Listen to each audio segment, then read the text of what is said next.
Iran দ্রুত পাল্টা পদক্ষেপ নিতে শুরু করেছে, এমনটাই বিভিন্ন আন্তর্জাতিক সূত্রে উঠে এসেছে।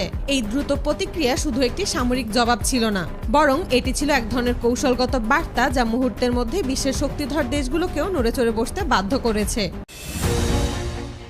মধ্যপ্রাচ্যে যুক্তরাষ্ট্র ও ইসরায়েলের সব সামরিক লক্ষ্যবস্তুতে ইরানি ক্ষেপণাস্ত্র শক্তিশালী আঘাত এনেছে। ইরানে যুক্তরাষ্ট্র ও ইসরায়েলের হামলার পর ওই হামলা চালানো হয়েছে বলে দাবি করেছে ইরানের ইসলামী বিপ্লবী গার্ড বাহিনী। এক বিবৃতিতে আইআরজিসি বলেছে, মধ্যপ্রাচ্যে ইসরায়েল ও যুক্তরাষ্ট্রের সব সামরিক লক্ষ্যবস্তুতে ইরানের শক্তিশালী ক্ষেপণাস্ত্র আঘাত এনেছে। শত্রু চূড়ান্তভাবে পরাজিত না হওয়া পর্যন্ত এই অভিযান নিরবিচ্ছিন্নভাবে চলবে। বিবৃতিতে বলা হয়েছে, পুরো অঞ্চলে যুক্তরাষ্ট্রের সব সম্পদ ইরানের সেনাবাহিনীর জন্য বৈধ লক্ষ্যবস্তু হিসেবে বিবেচিত হবে।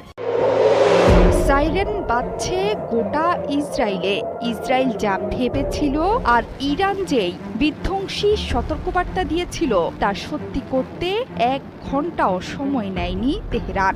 ইসরায়েলে ছুটে গিয়েছে ইরানের শক্তিশালী ব্যালিস্টিক মিসাইল। এর মাধ্যমে আনুষ্ঠানিকভাবে ইসরায়েল এবং যুক্তরাষ্ট্রের যৌথ অপারেশনের জবাব দিতে শুরু করল তেহরান। প্রথম দফায় 2টো মিসাইল ছুড়েছে ইরান, এর মধ্যে একটি খোলা জায়গাতে গিয়ে পড়েছে। দ্বিতীয় দফাতেও আরও একটি মিসাইল বহর ছুটে গিয়েছে ইহুদি দেশটিতে।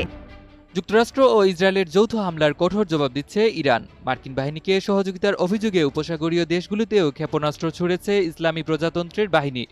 এরই অংশ হিসেবে এবার সৌদি আরবে মার্কিন সামরিক ঘাঁটিতে পাল্টা হামলা চালিয়েছে আয়াতুল্লাহ আলী খামেনির দেশ। এর আগে বাহরাইনে ওয়াশিংটনের 5ম নৌবহরের সদর দফতরে হামলা চালিয়েছে ইরান। এতে সেটি ধ্বংস হয়ে গেছে বলে বিভিন্ন গণমাধ্যমের খবরে জানা গেছে। এরপর কুয়েত, কাতার ও আরব আমিরাতের ভূমিতে থাকা মার্কিন সামরিক ঘাঁটিগুলোতে ছোড়া হয়েছে ইরানের ক্ষেপণাস্ত্র। ইরানের মিসাইলের তাণ্ডব লীলা দেখছে পুরো মধ্যপ্রাচ্য জুড়ে এখন পর্যন্ত 125টি মিসাইল ছুড়েছে তেহরান। মধ্যপ্রাচ্যের 4টি ঘাঁটিতে মার্কিন সামরিক স্থাপনা